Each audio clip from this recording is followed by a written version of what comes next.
Well, Kendrick is already fired up. He feels like the Mavs have they embarrassed him tonight in front of his peoples. Embarrassing, man.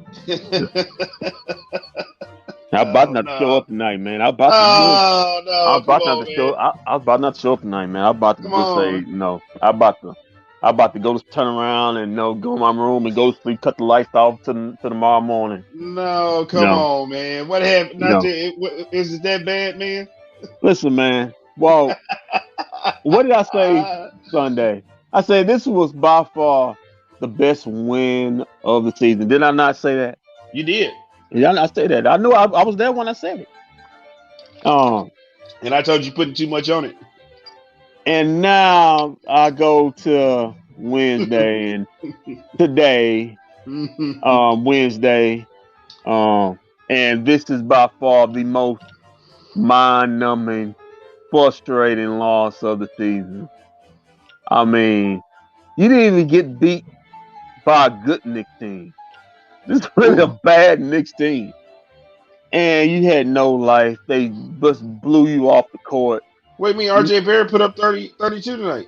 Yeah, RJ looking like the best player on the floor. Sorry, Luka. I Oh, mean, you don't have to apologize to Luka for that. um, you may be right. Maybe it was fat Luka. I don't know. Maybe he ate a couple pizza. Oh, Maybe he had too many pizza slices. You know them slice what they call them slices. oh, You yeah. know they got a lot of grease in them slices. You know that'll weigh you down. You know, Mavs again. This team lives and dies by the three. 8 of 37, Oh my God. 21.6%. That's 21%. Basically, you can run up 22, but 21.6%. That ain't gonna get it done. Points in the paint, 52 to 38. You can tell it was a bad night for the Mavericks. They got out assisted by the Knicks, who were one of the worst assist teams in the league. Total rebounds, 54 to 39. Offensive rebounds, 11 to 5. It looked like all 11 of them offensive rebounds were put back thunder dunks by Oh Mitchell no. Robinson. Dwight Powell went away and hid in a turtle shell, just scared to.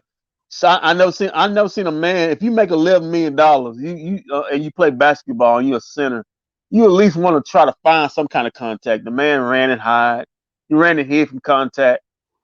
Jules ran to push him on the ground, intentionally pushed him on the ground early in the first quarter. And Dwight, he wasn't mad about it. He just looked at his elbow, see if he had see if he Yes, had a sir. skin burn, got up and walked away. No heart, no kind of spine, no balls. Just Oh a no. Dwight true Powell. Dwight Powell is soft, and Luca looks fat and slow tonight. I think I a said that a true few minutes ago. and true embodiment of, hey man, them light skinned dudes are through. You know when guys, hey the brothers, the dark skinned brothers say, man, them light skinned dudes are through. Oh, That come on, man. he's the pure embodiment of them light skinned dudes, man. Come on, man. I'm light skinned dude. Hey man, when a guy don't want contact, man. A guy don't want to bang, and you're a center, man. That's your job is to bang, man. And you don't want to. Yeah, you try to do all you can to run away from contact. I see why Sweeny kept taking his butt out, um, time after time. He only got 17 minutes. Right. Um, so when you get 17 minutes, you mean you're not doing your job. I mean, it's not like you're a scorer out there. Julius Randle, he didn't really have a big night tonight, but they didn't need him. They had R.J. Barrett, they had Mitchell Robinson, just putting in work. I think Mitchell Robinson had 19 and 10. I think I didn't think he missed but one shot because the rest of them would put back dunks, a lob dunks. R.J. Barrett looked like a top three pick, 32, 2 assists, 7 rebounds, 41 minutes. Like Yeah, I he said, put up. They didn't put up 32 days. yeah, Jules Randle, Jules, So much for those days off. So much for those days off to come off with no energy whatsoever. Yeah. yeah, Yeah, man, Jose. Yeah, yeah, Jose. man, Jose. They had a Monday. I mean, it's not like they come off a back to back, man. You think on national TV, MSG, you come out with some kind of spunk and you try to play one of the best games, and Mavs looked uninterested. That's an embarrassment to the organization. That's an embarrassment to you great Mavs fans. That's an Oh no, embarrassment to the not game of Mavs fans. basketball. Not the That's a hashtag that's MFFLs. that's an embarrassment to the NBA. I Oh, mean, That's an embarrassment to Michael Jordan. Embarrassment to Steph Curry. All the great players and great teams that put in work on that great floor in MSK. The Reggie Miller guys who took it personal when they stepped on that floor, took pride when they stepped on that floor that they had to do something magical. And Luke, LeBron, Kobe. I think LeBron and Kobe. LeBron. And they all have 60 points in the garden. And Luka looking like he just got to eat the cheesecake. Oh my god. He looked like he just got to eat the cheesecake, man. What's that cheesecake? What's that cheesecake plate? Diddy made the band walk to on the show. What they got one on? I don't know. I remember what you're talking about. I don't know. I mean, man. Hey, making. Oh, you talking make? Well, I guess if I was Mark Cuban, I'd close the studio up. But yeah. shutting the practice facility down. Bad boy style, baby. So I don't know, man. What you got, Walt? What you got, man? I got nothing. Sean Ireland says, you know what? I'm sick and tired of hearing Mavs fans and people that cover the Mavs say every time we go on a win that they are better without KP. Yeah, they miss KP. Like, yeah. Hey, man, I'll treat that. This is where you need you. When Luka looking like he's fat and uninterested, this is where you need the other star. Damn it, Luka. Your second best player because Luka only had 5 assists, and that was probably the reason why he may look uninterested because nobody can hit a shot. It was just a bad night, Walt. It's just a bad night. Yeah, very bad. Man, that Hennessy looking good right now, Walt. How come we didn't get Cousins was balling for Milwaukee and gets cut just like that? Well, if you go look on our YouTube page, we had an interview with Coach Daryl Armstrong, bFb DFW. Go search it and look it up. We had an interview, and Coach Daryl Armstrong was saying about Boogie when he got cut. He was like, obviously, there's something wrong with the guy. So if Daryl Armstrong feels that way about him, that means that the organization probably feels the same way about him too. Yeah. I'll just put that out there for you. Yeah. On that note. Yeah. So Boogie in here, man. Jose Boogie in here. You got to go with the horses you got, and the horses you got look like they just got like they should have been shot because they all have broke legs tonight, man. They got shot. They all got like they shot already. What's going on, Walt, man? One of the horses look like they ate themselves out the league already. Yeah, man. Yeah, man. He had a roll on. Hey, Walt, he fell over somewhere, and you can see the roll.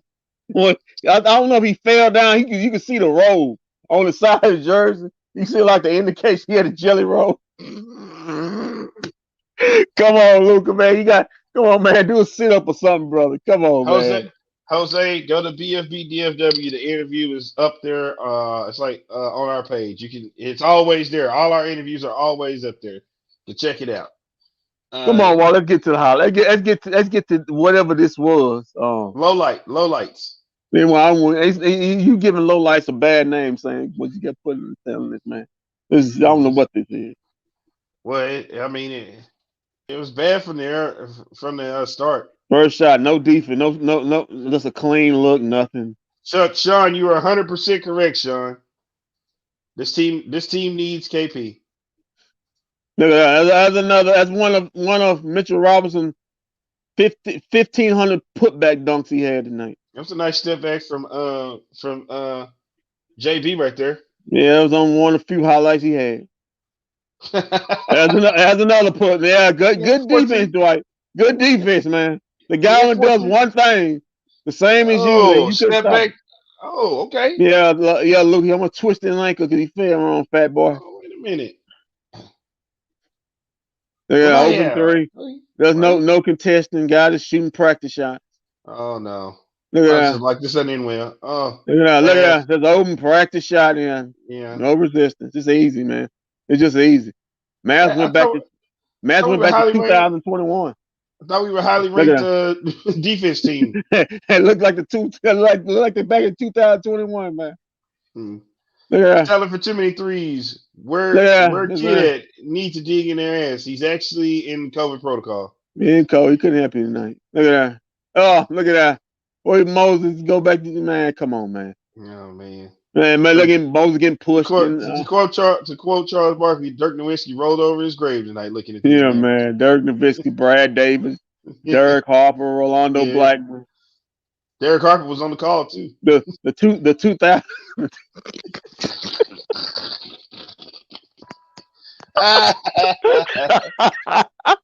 Hey man. Hey, he rolls up. He rolls up. Come on, man. Come on, man. Come on, man. That's taking it too far. That's taking it too far. When is the White Power going to get COVID? Hey, man. You know what? You know what? You know what? Hey, for one, I know it's bad, but for 1 second, I thought about that too. When you got dunked on for the 5th time. When you got dunked on for the 5th time by Mitchell Robinson in a row. I said, when is dude gonna get COVID?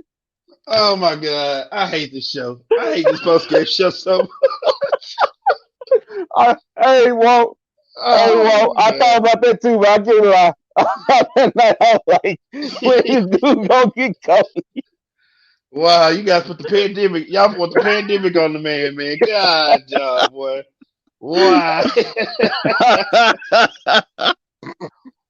Woo, boy. I'm sorry. Man. I'm sweating. I can't do it. Hey, man. Good Lord, where we at? What quarter we in, man? Second, here you go. You get blocked.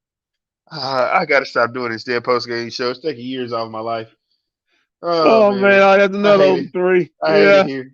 Yeah, he can stand out there shoot. Come on, man. Nobody there. That comment is the highlight of the night, not these actual highlights. Well, nothing high about these. Like, you can't get high off of these at all.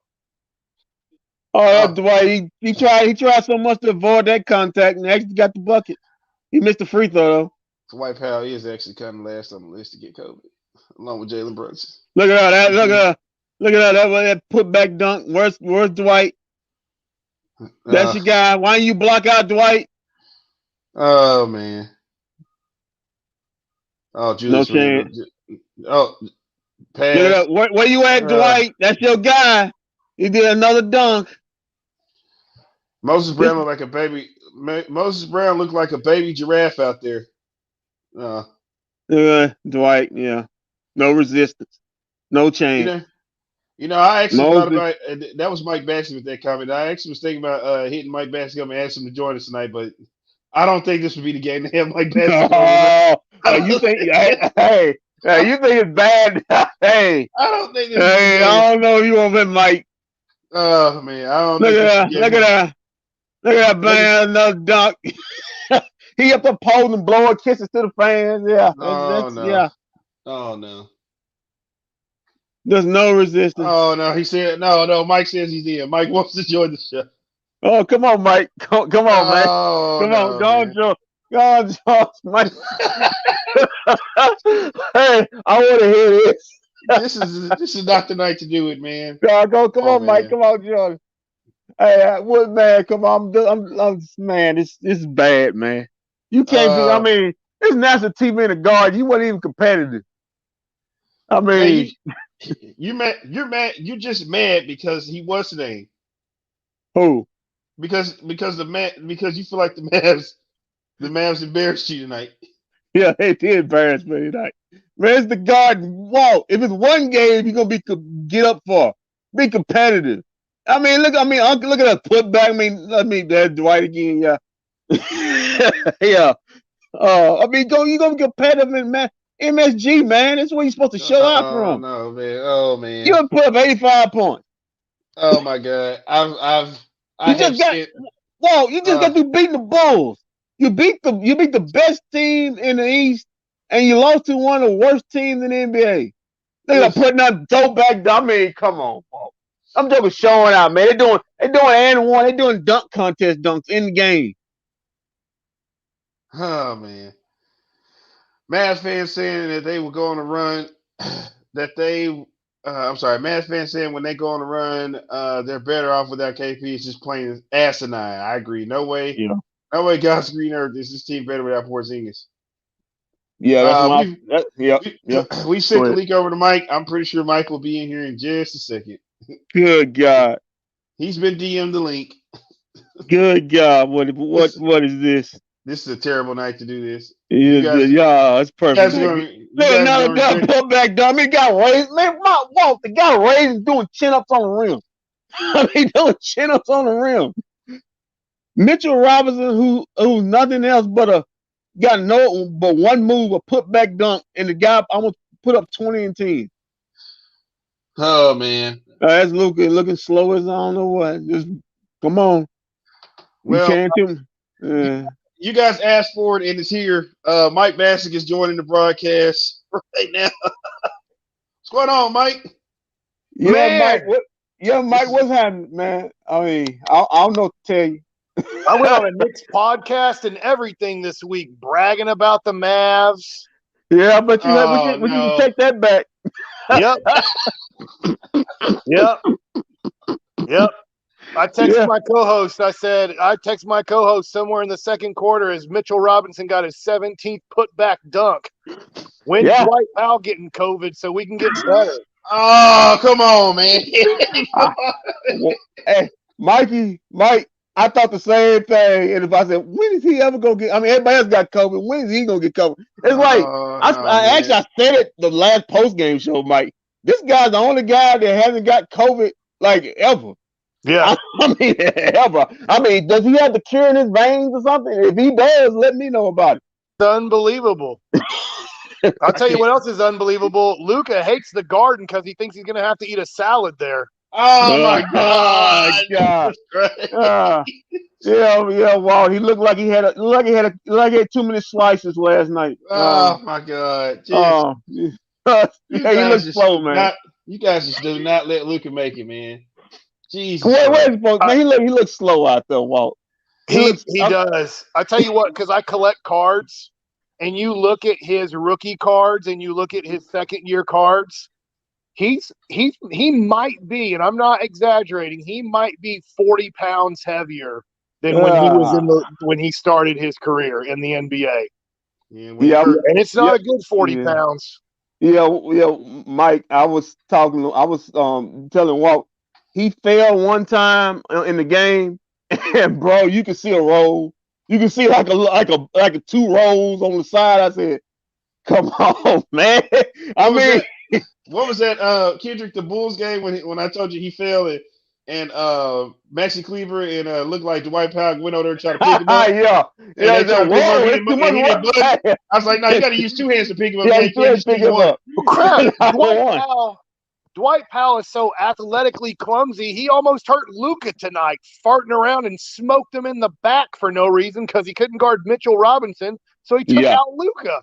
Yeah. And then Doris Burke is like, oh, man, I don't know, something's wrong with Luka's gait. Yeah, something's wrong. He's a fat ass. Fat ass. Yeah. You run good with 40 extra pounds of weight. Yeah, it's not See what good. you look like running. Oh, Mike, we have a recommendation here to want to know, can you get Luka on that soda diet? State of the art. He honestly, I think part of my job, and I know this sounds stupid, but I really do believe this, because I think part of our media job, when we gave Desmond Bane all of that credit and all of the crap to Mark Cuban for drafting Josh Green, literally the next game he was in the rotation. They listen. And the more that I can call Luka a fat ass and the more that it's brought up, then maybe he will work hard this offseason to be in better shape because, you know, the expectations, and he's still a great player. Like, that's the thing. He is overweight and still one of probably the 10 best players in the league being out of shape, which is amazing. If he's ever going to win an MVP or lead and he can't lead this team, but a better team to a championship, he can't be out of shape and do it. You just can't. Jokic learned the lesson at 24 years old, and our guy's 22, and he decided to get fat and out of shape. And the thing is Jokic's game really struggled. Like, he wasn't a top 20 player when he put on all that weight, and then he took it off and he became arguably the best player. He won the MVP. Our guy got fat and out of shape, and I don't know if he's going to learn his lesson because he's younger and he's still a top 10 player in the league. Well, is that to me, Mikey, is that more like a little bit of arrogance he has that way? Because remember, he came in the league saying this league is easy. It's easy to score here. And he came in with that kind of mindset, so he's thinking, well, I don't really have to put in the effort. I can just step on the floor and get triple doubles, and that's fine. Yeah, I think that's the Rangers ticked off too about the Mavs right now. No, I do think there's part of it that when it came this easy, that getting into the league and being first team All NBA in your second year and going to the bubble and just dominating the playoffs, the 7 games that he was in, I think he saw it as, oh, this is easy, but to take the step of, it's unbelievable to take the step into at 20, 21 years old, a top 10 player in the league. But now to be considered the best or arguably the best in the league, he has not put in the work and the effort to go to that. And that was our hope a couple years ago.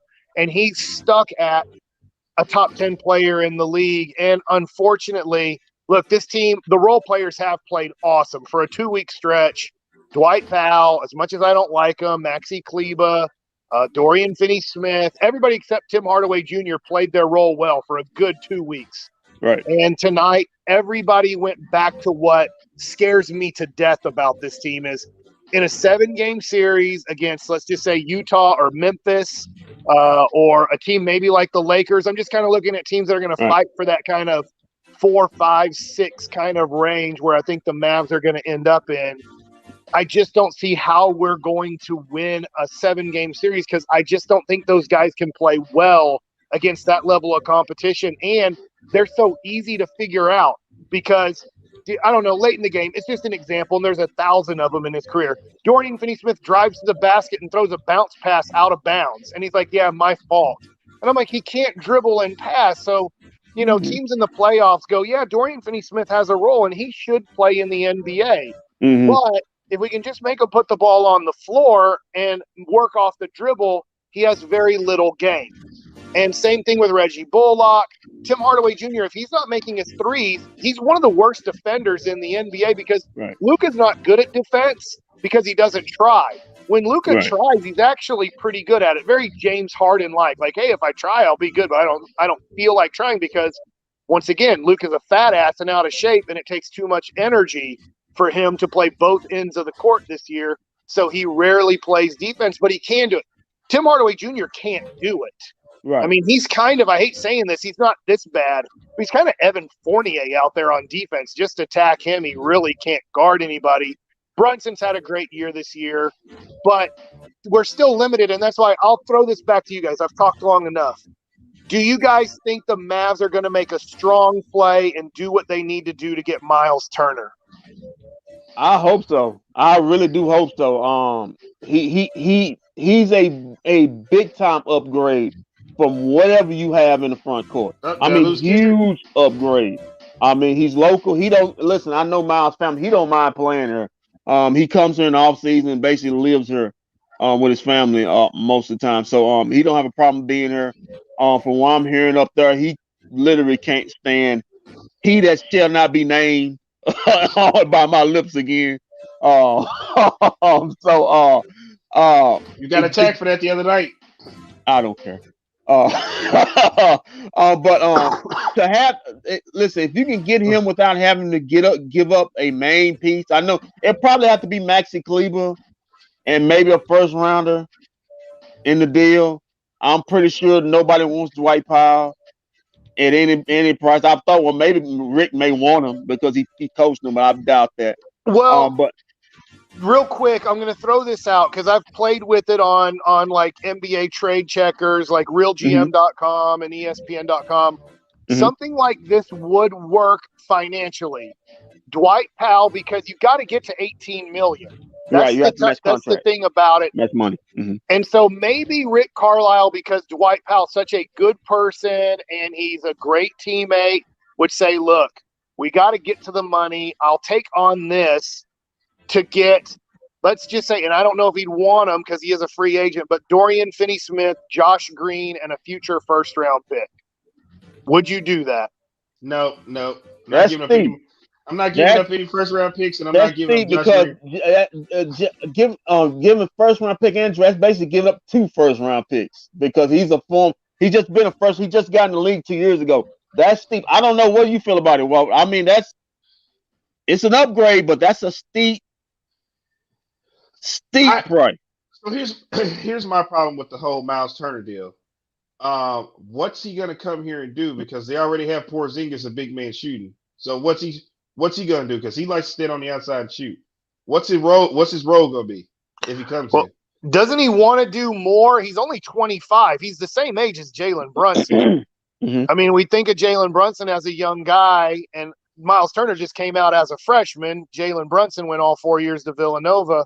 Okay. I hear what you're saying. We got to give something to get something. I mean, we don't have much. That's the tough thing it's if you're a rebuilding team, if you're Indiana, you're like, I don't want Reggie Bullock or Sterling Brown. Like, what are they going to do for me? I'm trying to redo this thing, not go get other 30-year-old role players. I got to – and you want to take those guys because their contracts are light. So you can flip them. You want to eat those type of contracts. But the thing with Miles Turner, I just don't – you got Porzingis. Porzingis is 26, and Miles Turner's 25.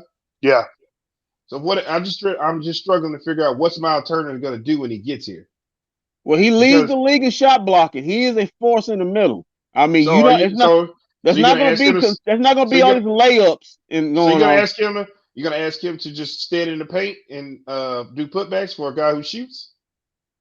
I think he got more this game than that, Walt. I think that's what I'm saying. But that's what he's going to have to do because they already have KP built as the tall guy who scores. He's not going to come here and score. Well, I think they can alternate on that. Listen, Jay, I believe Jay Kidd's good enough a coach. He can figure it out. The Jay Kidd love is real now. Yeah, the Jay Kidd love been real since the start of the season, man. you trying to put me on blast?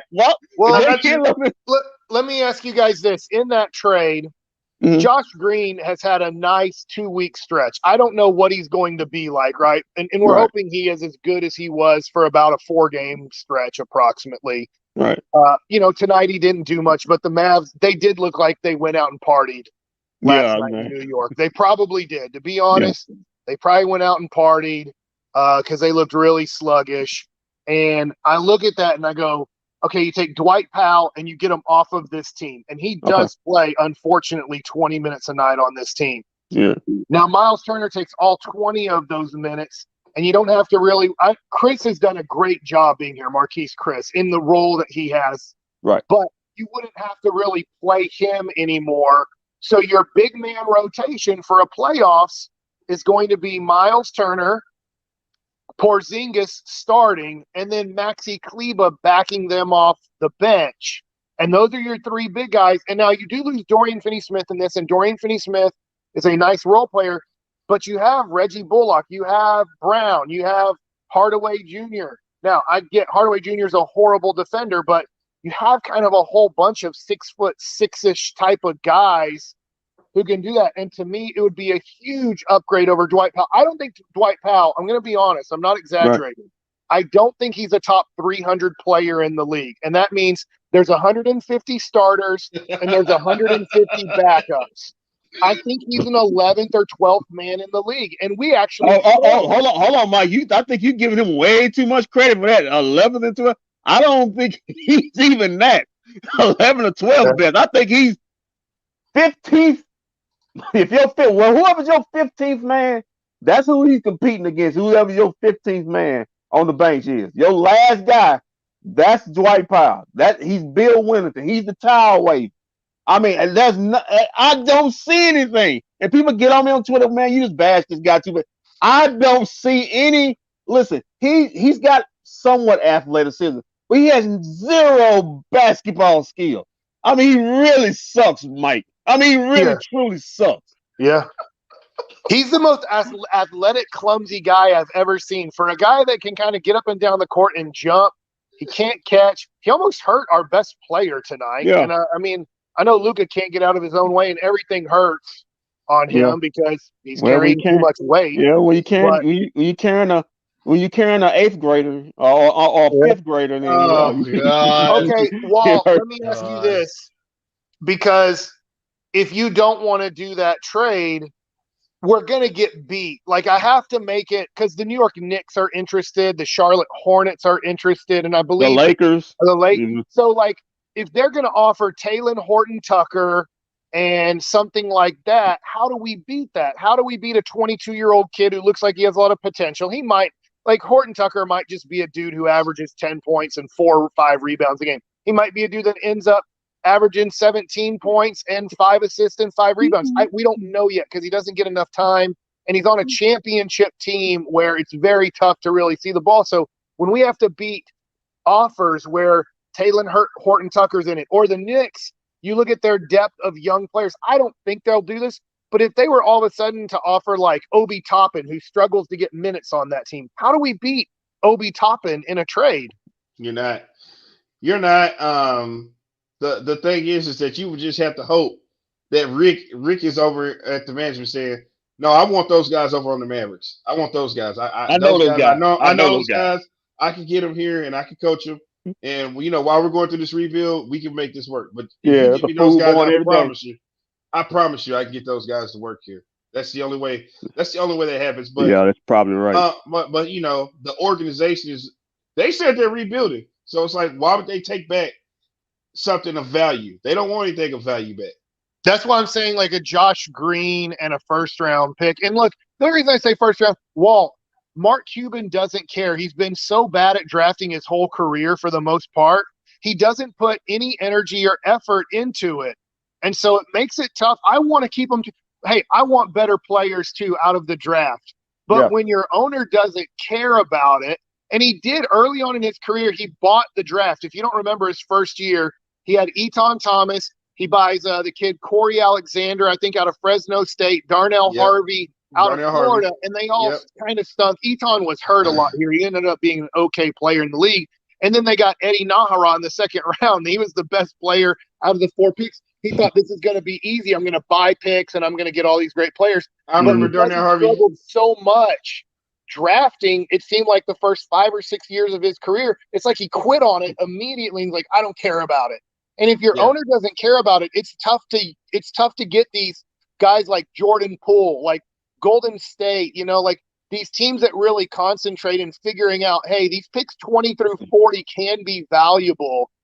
How do we use them? How do we get them? How do we do this? And then Golden State, which is amazing to me, is they're having this great year. They have the 2nd overall pick, the 6th overall pick, and the 8th overall pick the last 2 years. And the 2nd pick has just been hurt the whole time. But the 6th and the 8th overall pick barely play. But I guarantee you Golden State is counting on them and trying to develop the crap out of those guys to really help out, where we're just like, yeah, we'll take Tyrell Terry, a dude who, I don't know if he weighs 100 pounds. And you're like, when you see him, you're like, man, this dude better play like Iverson, and he can't. And so you're just like, I mean, we took a dude the first pick in the 2nd round, and he couldn't play a lick in the NBA. Not only did we find out quickly, the whole NBA, the 31st pick in the draft 1 year later, nobody wants that dude. That's how bad we are at this. Did he just get signed somewhere? He's on a COVID contract. Right. Yeah, right. I think with Memphis. I think it was with the Grizzlies. So you were talking about Darnell Harvey. I remember 1 year in Mavs camp, Darnell Harvey came in to play basketball with us. How bad Darnell Harvey was. I just had to bring it up. Come on, man. But to your point, Mike. No, we can't beat those guys, but you hope Nico is the draft guy. Because Nico, when I met Nico told me he watches a lot of college basketball. A lot. So he was like, the draft is something that he's gonna be interested in. Even kids say, well, we gotta start taking the draft a little bit more serious. Well, easier said and done when the like Mikey said, the head guy said, nah, that's okay. I'm gonna save now $3 million for Dwight Howard or something like that. Some crazy. Now I'm not interested in Miles Turner, but I tell you what, if they're giving players up over there, you can talk me into Sabonis. I'll be willing to give up everything for Sabonis. Well, I would too, but first of all, I think Porzingis might commit suicide if he had to play for Rick Carlisle again. No, he's not. He can't. Don't worry about that. Kendrick can tell you that. Don't worry about that. He's not going anywhere. And there's nothing we can get to get him. What is he, Kendrick? What is he, Kendrick? He's not going to go ahead. What did Mark Cuban say? What did Mark Cuban say? Well, Mike knows this. You know, he said you don't trade superstars. So apparently Porzingis is one of the 20 top players in the league according to Mark. So 20. We have the most underrated team in the history of the NBA. Yeah. I don't know why you haven't figured this out yet, Mike. They're so underrated. It's so underrated. The reason he knows they're underrated is because when he calls other teams about trades, nobody wants them playing. Dude, he's like, "You're underrating all these guys." They're like, "Damn sure we are, because we don't want them." You know what's sad, Mike? Is we said that as a joke, but I don't think you understand. When I was at that press conference for what was it, Tim Hardaway Jr., Moses Brown, and Reggie Bullock, he was up there promoting this as, you know, we've got these guys here, you know, they've been through it, they're underrated. We want to bring them here to the Mavericks and dust them off, and, you know, basically get them ready to go out there in the court and do something for us. And he's got people. I got people tweeting me at that time or messaging me in time. Oh man, listen, I believe in Moses Brown, man. I like Reggie Bullock. I believe it. I think these guys are gonna be good here. And then they get on the court, and you got Reggie Bullock with sniper mode written on his shoes with 5 points. I say this. Look, what you're bringing up, Walt, is great because my dad played in the major leagues, and he's been doing pitching lessons for most of my life. And he's got a lot of kids. It's not his. He didn't do this. The kids have talent. The kids work hard. And then he just tries to get the most out of them. But a lot of kids, including me, have made the major leagues, taking a lot of lessons from my dad, teaching us how to pitch, the mechanics of it, the mental part of it, and everything, and helping out. Well, Mark Cuban is like some of the dads that have gone to my dad's backyard that watched their kid take lessons. Mark Cuban figured out in the 90s how to put college basketball on the internet. He's like, this needs to go on the internet. Mark Cuban's a billionaire, but he's not a genius. He didn't create anything. He thought, hey, this is an internet thing. We need to put this on the internet. And it made him $1 billion or close to, enough to buy the Mavs and have plenty of money extra. But as he's been in the NBA, he thinks he's a genius now because he's listened to all of these NBA players and all these NBA coaches and all these NBA general managers, and he is stupid enough to think, I'm now really smart at basketball because I've heard them talk about basketball, so I know everything now about basketball. Right. And it's like, no, you can't evaluate talent to save your life. You never evaluated talent. God did not give you that gift. You know, I mean, he's an unbelievable businessman. I think he loves the game of basketball. He loves the Mavericks. Mark Cuban loves the game of basketball. But he's a moron when it comes to judging talent, especially role player talent, because it's very easy. I mean, I think it's very easy to watch an NBA basketball game. I just turned off the game. But if I'm watching that game and I know nothing about it, I can tell you real quick, yeah, that skinny, like 7-foot kid for Brooklyn is really good. Kevin Durant. Yeah. But when I have to watch all the role players in the game and try to decipher what do these guys do, how would they help out my team? And it's not, nobody's perfect at it, but when you think of Jerry West and guys that were really great at it, like Mark has no clue what he's doing. So he thinks Moses Brown or Frank Ntilikina, or when it comes to college basketball and he's having to make a final decision on college basketball kids, he can't do it. He has no clue what he's talking about. So, and he is a major influencer in there. He's very much Jerry Jones. From enough people I'm sure you talk to, Walt, and I talk to, Jerry, as he's gotten older, has kind of given Will McClay and Steven a lot more reign, where he's kind of, I'm too old to deal with all this stuff. I'm dealing with it, but not like I used to. Mark is at the age where I got my championship, I got my billions of dollars, I want to do it all. And he has no clue what he's doing. Mike, it's kind of going that same direction. Walt, we talked about this, the Jerry Jones factor. It kind of is the same timeline. Gets his championship. Jerry in his 60s, early 60s, goes on this crazy power trip. I know everything. I can be a general manager. Nobody needs to tell me nothing.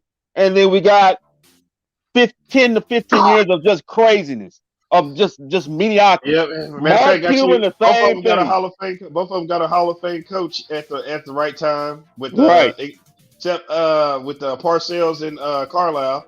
One got you a stadium and one got you a championship. Correct. And then you got the player who they bought here who caused chaos, and you had to get rid of him real quick. And I guess T.O. and Rondo. No. You know, I can see the similarities here. You really see the similarity. And you had Tony Romo and Dirk, who they basically built around and loved at that time. So I can see where you're coming from with that one.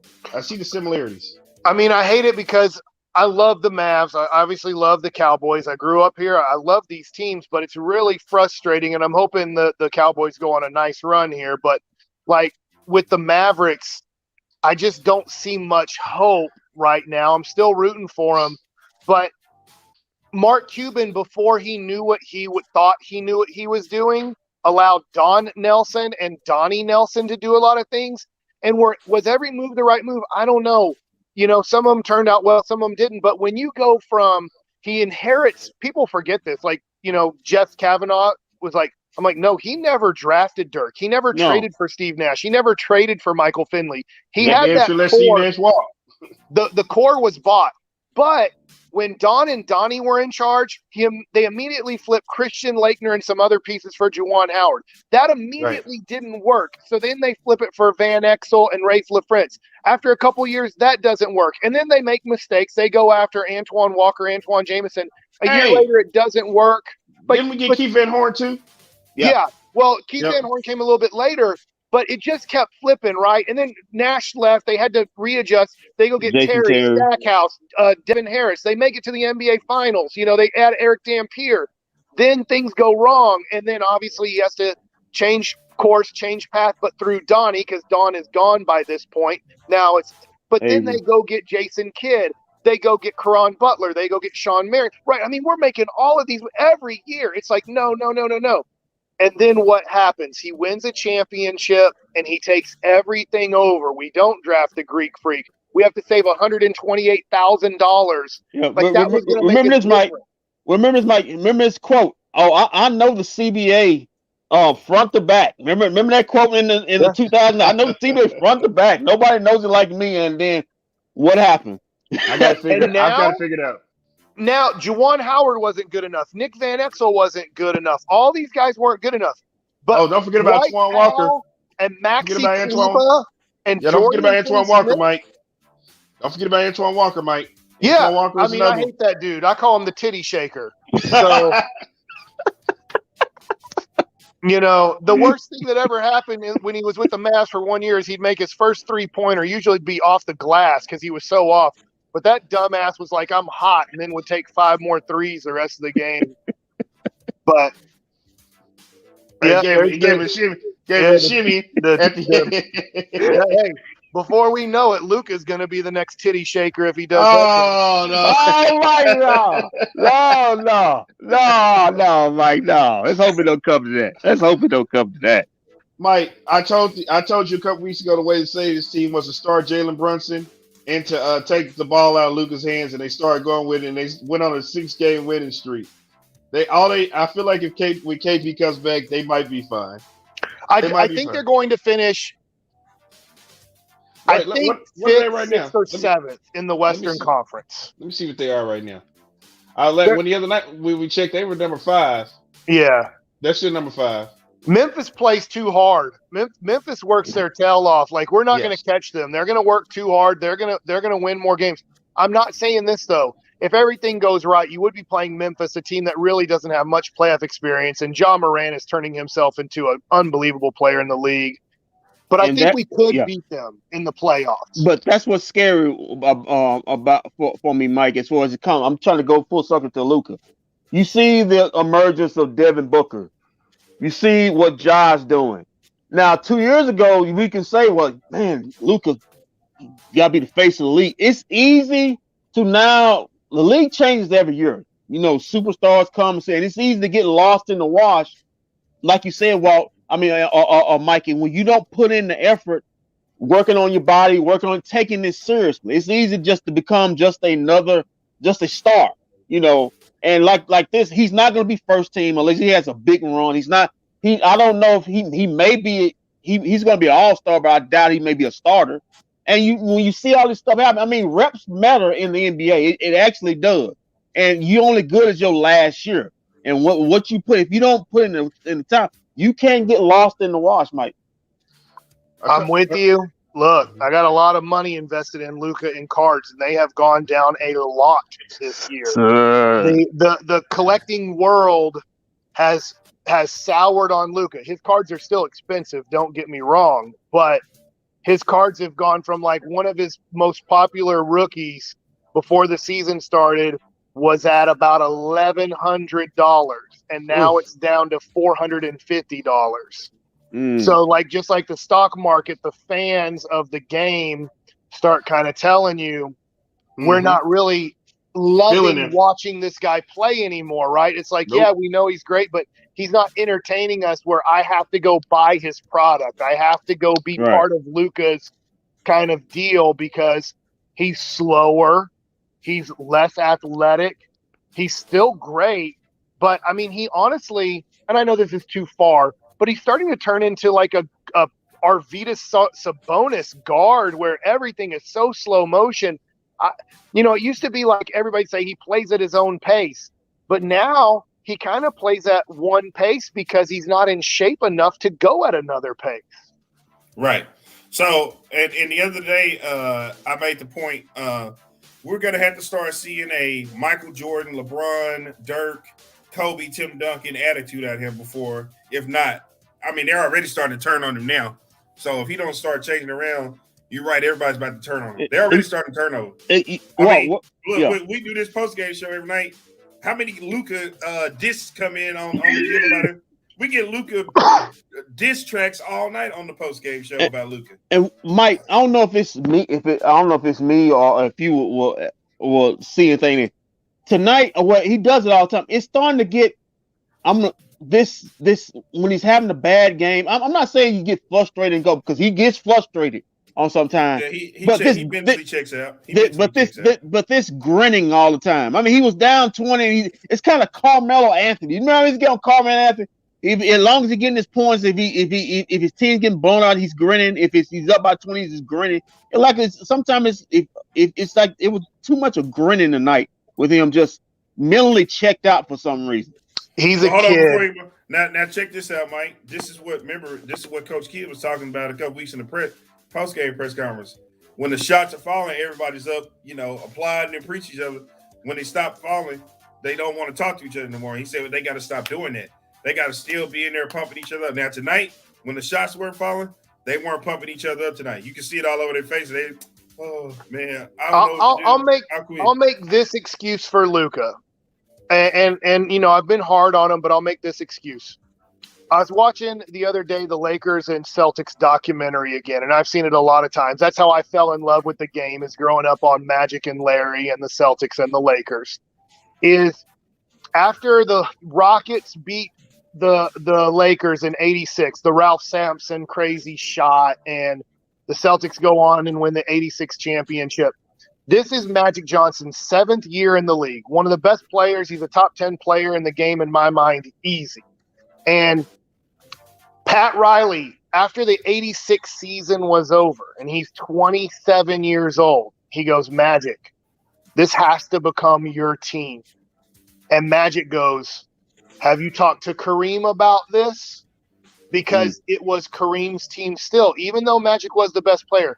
My point is this, is that Luka's 22. He's immature. He's a 22-year-old.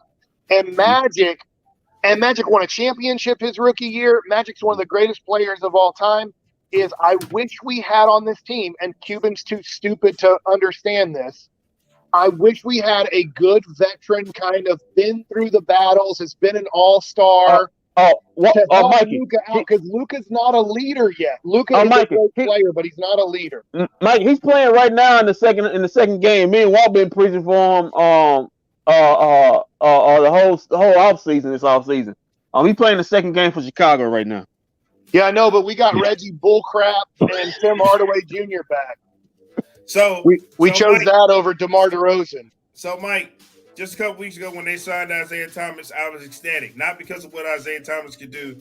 I said this team needs a veteran player who's been to the playoffs, who can talk to these guys, who can get them right. And his first night there, and they did the post game interviews, and KP was like, well, yeah, he was already on the bench showing us stuff that we didn't see, talking to us, tell us what we could have did better. And he was like, it was great having him, just having him talk to us, or having him on the bench. And I was like, that's what this team needs. They need a veteran player to sit them down and tell them, hey, you know what Coach Kidd is saying when he says go do this? This is what he's saying. When you see this happening, go do this. That's what they need. They got nobody. The oldest player on the team, our superstar players are under 25. I think those playing on the team is Boban, ain't it? Yeah. Come on, I mean, another guy who I've kind of like in that situation is a guy who's hurt and coming back for the Knicks, and it's not Kemba Walker. Kemba, for his career, I don't know what the crap happened to him, but it's over. I take him.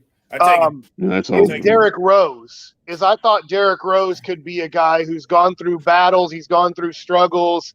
Like, this was a couple years ago before he signed with the Knicks when he was a free agent. I thought, boy, that could be a good guy to add because, really, let's face it, we only have two guys that can actually work off of the dribble and be successful in kind of the three things you need to be able to do: score off the dribble, pass off the dribble, make good decisions off of the dribble. And so I was liking somebody like Derrick Rose, but Mark Cuban can't understand stuff like that. And I'm not saying you have to be a former player to be a good general manager. Donnie Nelson didn't play NBA basketball, but right. Mark thinks he has this all figured out. Why? Because he's a dad in my dad's backyard who watched his kid take 30 lessons over like a 2-year period. He's like, I've heard everything he said. He's repeating a lot of the same stuff. I'll go charge money and I'll go teach kids now and just say all the same things that Mr. Bacsik is saying, and it'll all work out. But all you're doing is you're being a copycat. You're actually not analyzing, seeing, because every kid has different issues with, I can talk about throwing a baseball or hitting a baseball, and I can see it, and I can say, hey, try this, try that. Some things work, some things don't. So then we go on to something that, if that didn't work, let me see if this will help out. Well, Mark thinks he has learned it because he's listened to Don, and he's listened to Donnie, and he's listened to a lot of other people. But it doesn't mean that God gave him that gift of understanding basketball. He loves it, but he doesn't understand it. And we're being led by a guy who doesn't understand basketball. That's pretty much in a nutshell. But, oh, wait, somebody, let me read this comment. I wouldn't low budget veterans like Patty Mills, Rudy Gay. I said Rudy Gay. Yeah. I said that. I said we should have got Rudy Gay. But like I was saying, I wanted Melo. And the reason why I wanted Melo for two reasons. One, because of veteran presence. And two, he had a relationship with KP. And I feel like that would have been good for KP. That's why he's trying to chase a championship. The only thing about him is I get what you're saying, Walt. But I think at the end here, I don't know how we would have beat out LA. Portland, maybe we could have beat out, but right. I think, look, I'm not a Rick Carlisle hater at all. I understand where you guys are coming from with Rick, and I totally get it, right? I mean, Miles Turner's already like, I want out. I can't stand this situation. No, hold on, Mike. He said, I feel like a role player now, is what he said. Yeah. I don't think Carmelo and Rick Carlisle would have got along at all. No, I'm talking about for this year. This year. I wanted Melo for this year. We weren't going to beat out LeBron James and the LA Lakers, though, in that situation. Correct. Yeah. Melo's ring chasing. Now that's very true. But and back to the Rick Carlisle deal, and we explained this the other night.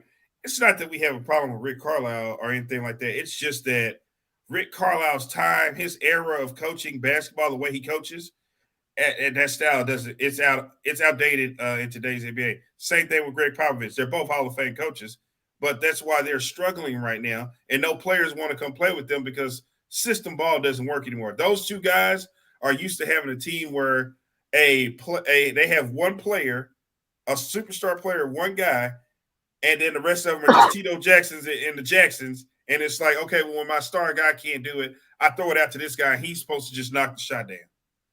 And I will say this, I agree with you. I give Jason Kidd a lot of credit for this turnaround that we've had a nice stretch here, because when he called out the team for this isn't a defensive team, it's not built for defense, to your point, Walt, that, and he specifically said Luka at times he starts complaining to the refs, and then he doesn't get back on D, and so now he just gives free baskets up, and same with some other guys on the team because they kind of feed off of Luka's energy. Right. Whether Luka wants to be a leader or not, and he's not prepared for that yet at his age and maturity level, is the players do feed off of him because he has the ball the majority of the time. So if he kind of starts – I think he intentionally sometimes complains because he doesn't want to run back on defense because he's tired. And I think does that have to do with his weight this year? Some, but he's always been that way. He's always done that. Like he'll get I know what you're saying because he'll put up a shot and then he'll be like get mad or whatever, and he's down there arguing. It's like, bro, you missed a shot. We saw you miss a shot. Like, don't go over there and try to argue with the refs. Hopefully, Kid can get through to Mark Cuban and tell him some of these guys that you like ain't that good. Well, check this out, Mike. See, to what you said. Now, last week we had Darryl Armstrong on, and he was saying, I was talking about a play to where in the AAC the other night where Luka, Jalen Brunson brought the ball down. He gave it to Luka. Luka dished it to Tim Hardaway, and then Tim Hardaway kicked it to Dorian Finney-Smith in the corner for 3. And I said, that's what I meant when I said, you got to take the ball in Luka's hands to get the ball. And he said, you know what? He's like, it's not just about Jalen Brunson coming out the ball. The point is that when we passed the ball to Tim made a play. He didn't just stand there. And that's what they're trying to get. And he's like, that's what Coach Kidd is trying to get through these guys. Don't worry about Luka. When the ball touches your hand, make a play. Don't just stand there. Get it out. If you see it's an open pass, make it. Or pass it. Do what you got to do. But don't stand there and try to give it back to Luka. Wait for something to happen. Make a play on it. Tonight was so bad. We had 5 assists at halftime. I remember looking at halftime, and I was like, my God, we have 5 assists at halftime for a team. And that was tonight, Walt. That was part of the issue is it was slow. It looked like they went out and partied last night, and then they weren't sharing the ball. They were settling. And when they were on this winning streak and beating Chicago and Golden State, the ball was moving. And tonight, the ball stopped moving. And I don't know this. Luka did make some really nice passes to start the game, and we missed every shot. And I don't know how quick, because I don't know Luka as a person. I'm not his teammate. I wonder how quick Luka gets frustrated if he makes passes early in the game and we miss them, that then he thinks, all right, well, then I'm just going to kind of dominate the ball more if they're not going to make their shots. I'm starting to see that, Mikey. I'm starting to see a little eye roll when because I got Friday. Hey, I'm starting to see a little eye roll when he see a guy missing.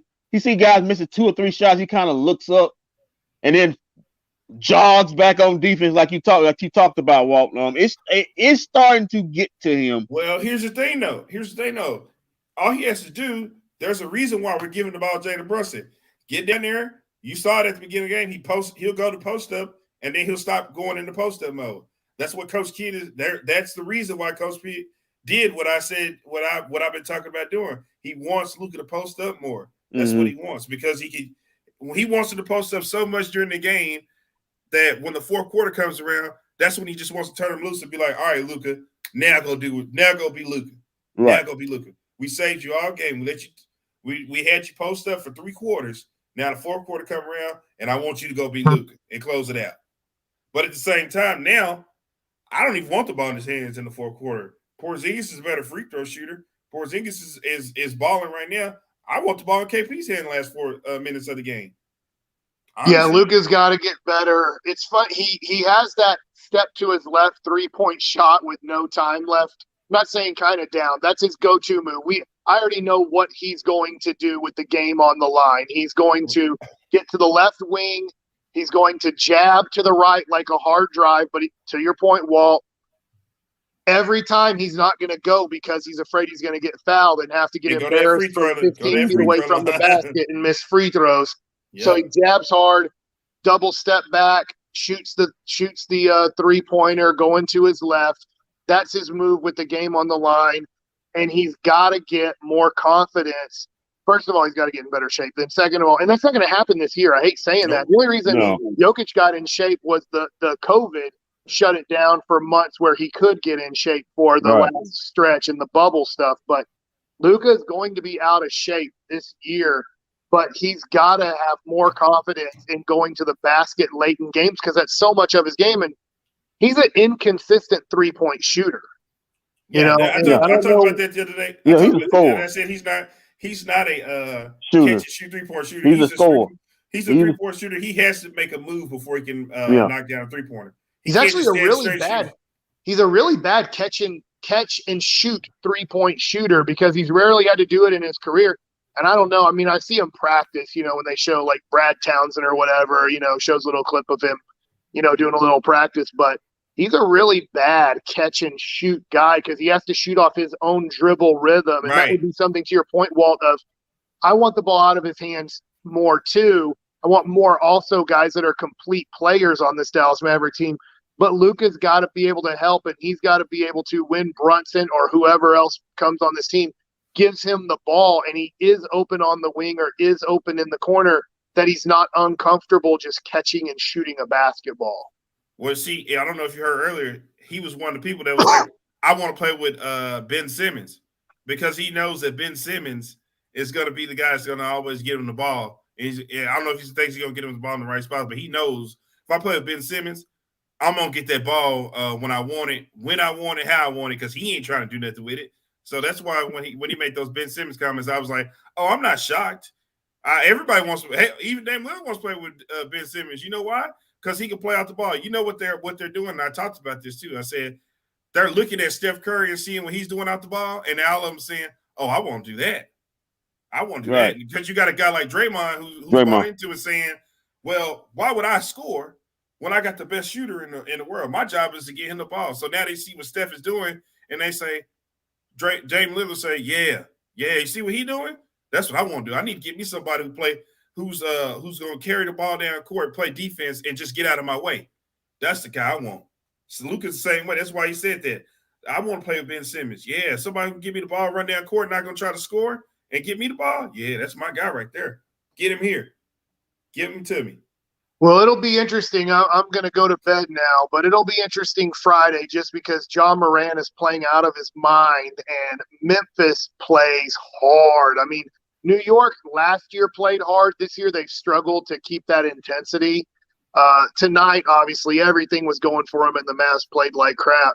Yeah. But the Mavs will lose by 30 again if they come out with that energy and effort. And honestly, I struggle right now the way Memphis is playing that we are going to beat them on Friday. So as great as it's been after 6. I think they said KP will be back one. And if Luka is hurt or whatever, don't put him out there on the court. Not this game. Not this game. I've always wondered this. I'm gonna stop with this because when sometimes guys would have weight clauses in their contract, at least they do in baseball at times, guys that are heavier guys. Like I played with CC, and CC had a weight clause contract, and he didn't care. He's like, I'm making enough money as it is.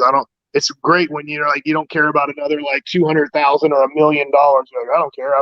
I'm fine at 315 pounds. I'm just, I can still pitch at that weight, and I don't care. Right. But I've always wondered, like a guy like Luka. Now I know he can't do it during the season; it might be too tough on the body.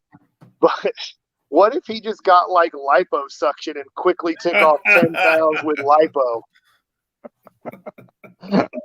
Hey, you try something. That's a very good point. Hey, quick question for me. He needs to wear a baggier jersey too, so it doesn't show. No, Mikey, what's that thing the ladies are doing, that little rap? They doing now? You rap and it kind of squeezes. It's kind of like what, I don't know what it's called. A girdle. Waist trainer. Is that what it is? Waist trainer. Okay, yeah. Trainer. So, Mike, real quick before we let you go, Cowboys, 49ers. Listen, I don't know if you saw my tweet earlier. This guy, Kellen Moore, I'm done with this guy. He's up here taking interviews in the middle of a playoff run. I got no love for this guy, man. He's done. Me and Jerry got no room for a guy like that who's out for his own intentions while we're trying to win a Super Bowl. I got no love for this guy. If we lose this game Sunday, he automatically takes the fall with me. I've been picking the Cowboys all week, 24-20. I think it's going to be a grind out battle, but I got nervous today when I got home from work and I turned on ESPN and they had on Marcus Spears, and a couple other guys. I think Dan Orlovsky, and I'm forgetting the other dude. And they were talking about Kyle Shanahan and how he's going to attack the Dallas Cowboys and how they're going to attack Anthony Brown, how they're going to obviously use Debo, how they're going to try to kind of get Micah far away from the football. That Kyle Shanahan's pretty good at trying to do that. It's one thing to say it and another thing to do it because of how great Micah Parsons is. But it scared me when they were showing the clips of the Cowboys recently against Arizona and Philadelphia stopping the run, and then how when we're a speed team, right? The Cowboys are a speed defense, and that's why we're creating turnovers and having plays.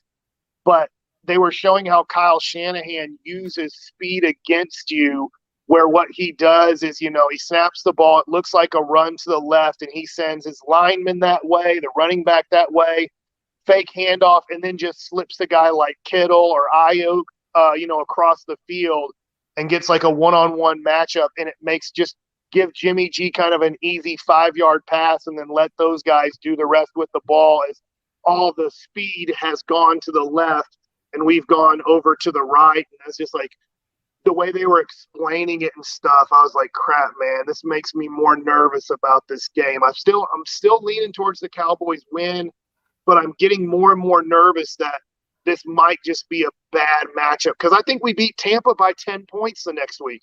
I don't think Philadelphia is going to win that game. So if Tampa wins, we play them. And I think we beat Tampa by 10. They're hurt. I like our matchup against Tampa more.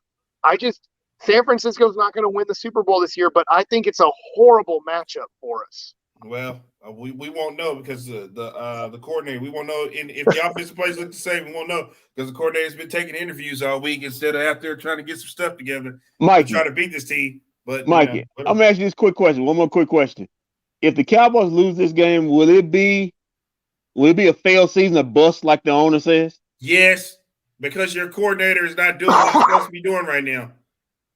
Well, the other coordinator might already have a job lined up. So, listen, you see, I can respect what he's doing because he's already shooting stuff down. Like, right now I'm having the time of my life over here coaching this Cowboy team while, Howdy Doody over there trying to become an opportunist. Spinning my word. Looking for himself right now. Instead of looking out for the Dallas Cowboy organization, he's over here trying to get his next job lined up. But he ain't and guess what, Mike? He's going to go somewhere, fail 1 year and get fired and then want to try to come back here, but we can't hire his ass back. Well, let me tell you something. I'm not as down on Kellen Moore as you are. I understand the frustration with him. I totally get it. And he's a young coordinator still in this league.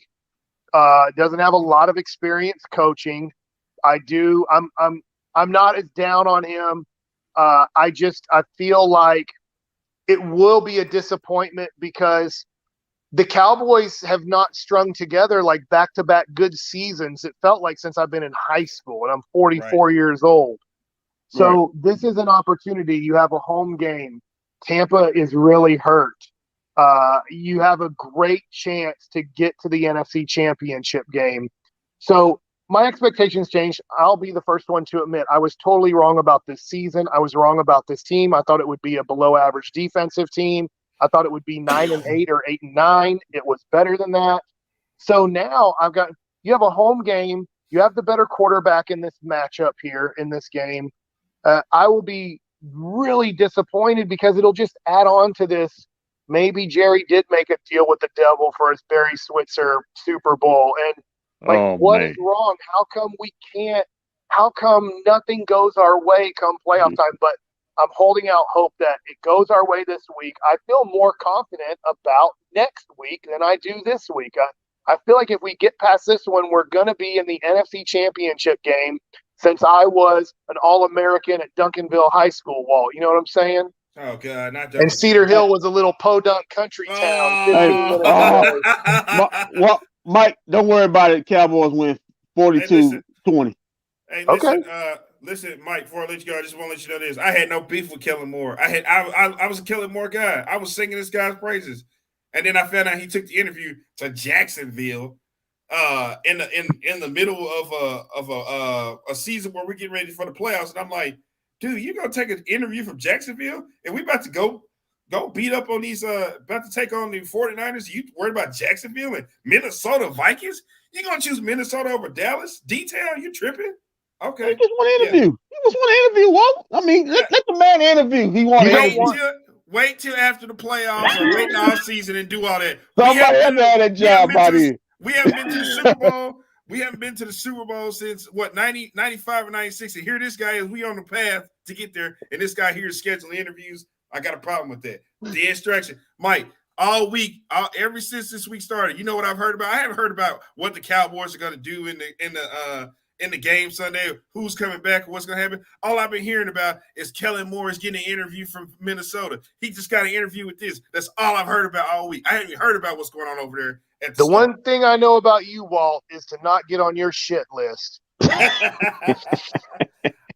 the same. Hey, that goes double for you, pal. That goes double for you. Well, we know Mark Cuban on there with my boy back, Mikey. Hey, Mark Cuban, shut me up and change this team. Get it better. Figure out how to if you want to be the general manager, figure out how to do it. Dumbass. Mike, thanks for joining us, man. We gotta go to Coach Sweeny. Great Mikey B. All right. Thanks for joining us, man. See you guys. All right, guys. Coach Sweeny. We got Coach Sweeny. Okay, what's Sweeny? He didn't have too much to say because it wasn't much to talk about after that ass whoop. Come on, man. It was ass. Come on, man. You got dominated. You got dominated. You gonna put that on Coach Sweeny? No, I'm gonna put it on Coach Sweeny. I put that on Dwight Powell. Oh man. Put on Dwight Powell for not just being who he is, man. Come on, man. Getting dunked on 15 times in a row. Come on. Let's see what Coach Sweeny. Let's see what Coach say. Yeah, just I thought first half we did a pretty good job on a number of things. Got some good looks. Defensively did a pretty good job on both Barrett and Randall. And then in the second half, their 3-point shooting for the whole game, and Barrett, the way he played in the second half, was tough on us. And then had some good looks. Guys tried to do the right thing for the most part, and just didn't go our way tonight. In all these games during the winning streak, you guys have had double-digit leads. Do you think that hurt in any sense, where you guys really only had like a 1-point lead and you never really felt like you were getting traction? Yeah, I mean it was a little bit different than the starts we have been having. But I thought just in general, the way the Knicks played, the job that their coaches did was excellent. And, it was just a tough one more than anything. What do you think that they were doing effectively against Luka in terms of their defense?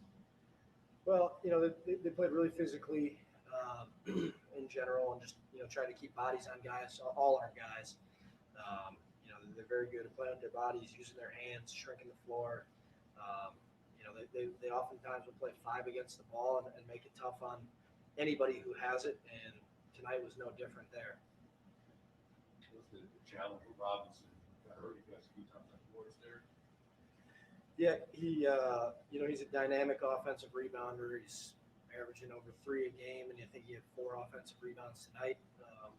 So putting a body to him or 2 bodies to him, trying to negate his ability to get on the offensive boards is important. And he did what he does. He does a great job of getting underneath the defense, then come up and use his length to offensive rebound, which makes it tough.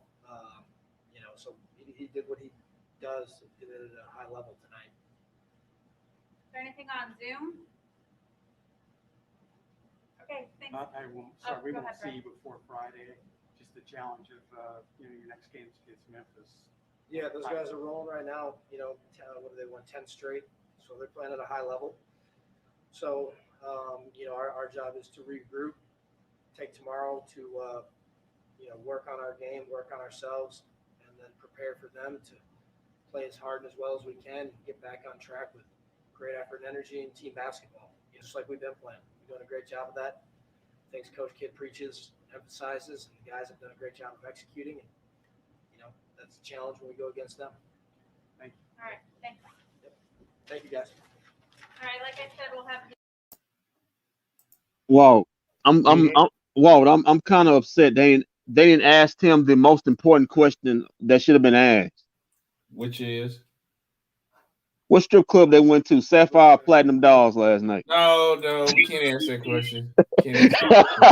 What they make it rain last night? You Sapphire Platinum Dolls. What they make it rain last night? Can't answer that question. Hey, real quick before we go to Luka Doncic. Before we go, Luka Doncic, real quick. This Sunday, join us at we're gonna be at Knockouts Sports Bar in Louisville. Knockouts in Louisville for the Cowboys 49ers watch party and post game show. So join us out there. Kendrick, you need to get yourself together and come to Knockouts on Sunday, man. It's gonna be a great big party out there. I mean, great big party. Look at you looking like, well, I'm telling you, you don't want to. I'm telling you, you don't want to miss this one. You don't want to miss this one. And it's a 3:00 game too. Oh, you don't want to miss this one. You don't want to miss this one, brother.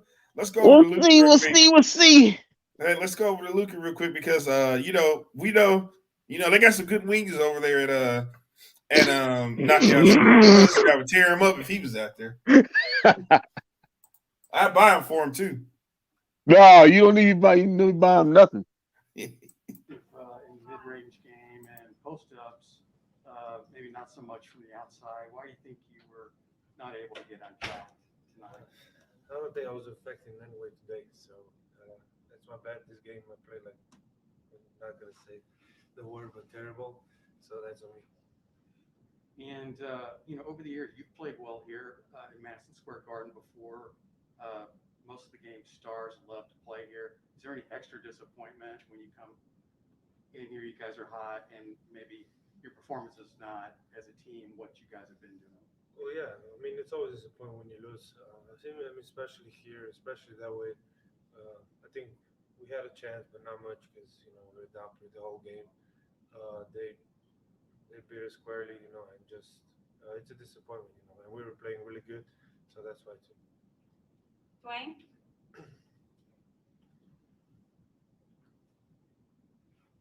Dwayne, you're muted. Luka, this was the midway point of the season. Could you just sum up the way you guys have played overall during the midway point of the season, 22-19 at this point? Well, it's been a different season. We started a little slow. I think we picked up now. Not today, obviously, but last couple of games, I think we've been playing pretty good. It's a long season, and there's going to be up and down, so we just got to stay consistent. Eddie? Yeah, well, look at playing off that Dwayne's question. What would you like to see improve the most here in the second half of the season? Better record, winning games, But honestly, like I said, we've been playing pretty good the last couple of games, and that's how we got to play. Not including today, but just staying consistent that way. All right, today, huh? Luka, ko ste se vrnili po poškodbi in covidu, ste rekli, da ste bili nekoliko slabše fizično. Čutite, kako je ta odsotnost vplivala na vašo igro, če ste že nazaj v pravi formi? Lahko še enkrat, ker nekaj prekinjeno vmes. Ko ste se vrnili po poškodbi in po covidu, ste rekli, da ste bili zelo zadihani, da ste težko igrali. Se zdaj počutite že tako 100% za igro in kako je ta covid vplival na vas? Mislim, daleč od 100%. Covid mislim, da je že v redu, ampak pa sem si pa še enkrat zvil gležen, tako da imam zdaj oba dva gležna, nista glih 100%, ampak mislim, da bo malo v redu. All right, last one in Spanish, Leonardo. Then we've got JB on the way.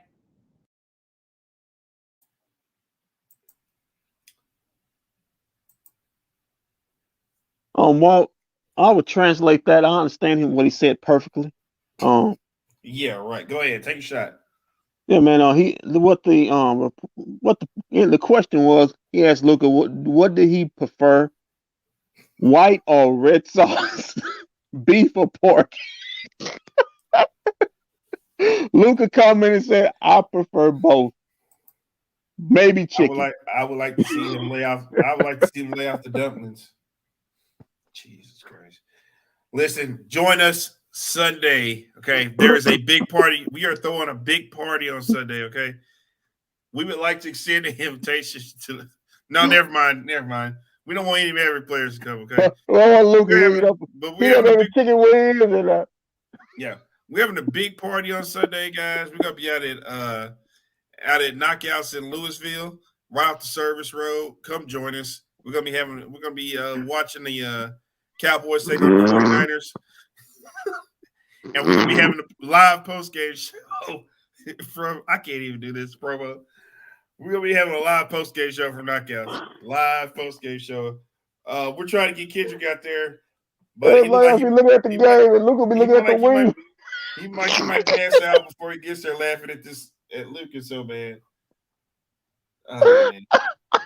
Well, it doesn't get any better for Kendrick here because coming up next is his favorite. I mean, his absolute favorite interview. Okay. This guy here, you're about to find out a lot of information in this next interview because we got Kendrick's guy, the one and only. Why do you think you guys? The one and only. The greatest interview in Mavs history. Greatest interview. You guys Man, are about to look at that guy. Ain't he ready for? He got a lot of stuff to say. You guys are in for a treat tonight. Yeah, you're gonna be enjoying this. Check this out. You already grabbed your nose. All right, Brad, go ahead. Jalen, why do you think you guys were just unable to kind of really get any traction? I think first you gotta give them credit. They're a good defensive team. They've always been that way. They had guys that had great nights. RJ played really well. Julius did a lot tonight. Both sides of the floor. I think we played down to their pace a little bit. They're generally a slower paced team, and I think we could have played a little faster. But I mean, gotta give them credit. Not the result, but I just want to ask you about how special it is to play here, and your dad was courtside. Yeah, it's very special to play here. I remember coming here when I was a kid. I remember living up in White Plains with my parents. Definitely have some great memories here. When I was younger, from college in the Big East. It's definitely a special place to play, and a lot of history, and it's always an honor playing here. Dwayne, speak up, Dwayne.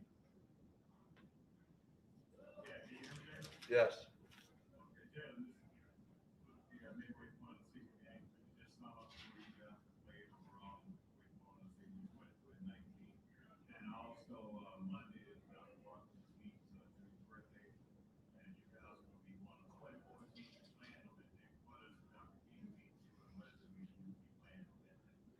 You might need to repeat that second question in a second, but I think it's been a little bit of a roller coaster.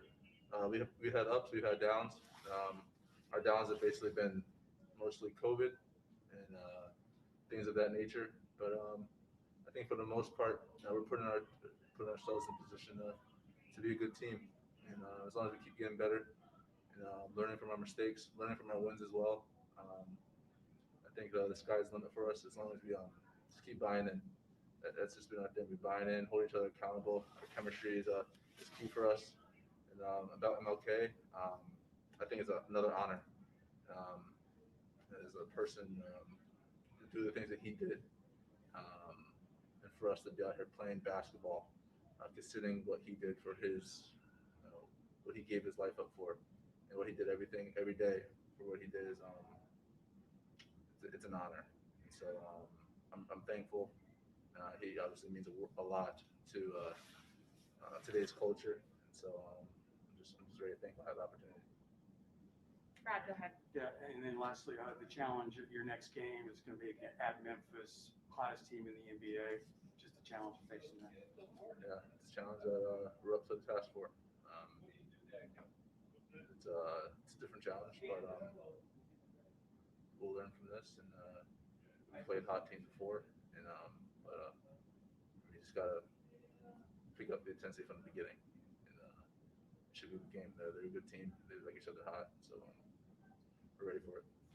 Thank you. Okay, thanks, Jalen. Thanks, everyone.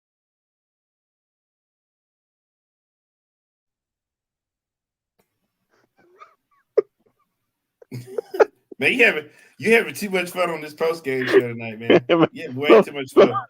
Somebody get Jalen Matt. Somebody get Jalen Bass to fit, man. I mean, he working too hard. That man's working too hard for him, brother. Come on, man. Man. Come on, man. So listen, man. So we'll be back Friday. I'm sorry. Yeah, this Friday, right? Yeah. Is this Friday the game that's gonna be on ESPN too? Yep, 9:00. They got 2 back-to-back ESPN games. Jesus Christ. Yeah, we on national TV again, boy. Enjoy that, fans.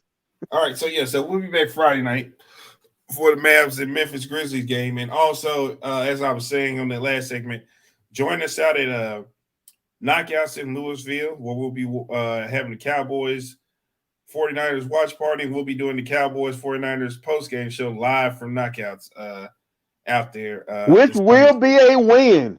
Guarantee. Do my Charles Barkley information.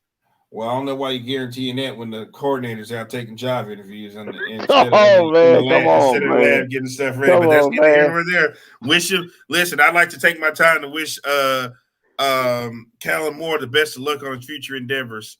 DFW, he already got the fall guy. He already got the fall guy. I've already got my fall guy. We already know whose fault this is. We about to make the Super Bowl run, brother. What you talking about? Not Kellen Moore's your coordinator. He's already making a run to the next team. He already got the dough. He got 1 foot in. He already got his boxes on top. You know my guy Jerry's not happy about this at all. Oh, he's not happy about this at all. I can't imagine. I can't imagine my guy Jerry's happy about this. Listen, man, he doing what he can. Okay, well, tell you what, he better wherever he goes, he better get a long contract because he can't come back here when he leave. He cannot come back. So listen, we'll see. He may be the new Giants head coach. He may be the next Giants head coach. May see him twice a year. It means nothing for me. We'll see you guys Friday night. Keep your feet on the ground. Keep reaching for the stars. Always do his best for business. And if we don't see you around, then we'll see you around. Kellen Moore.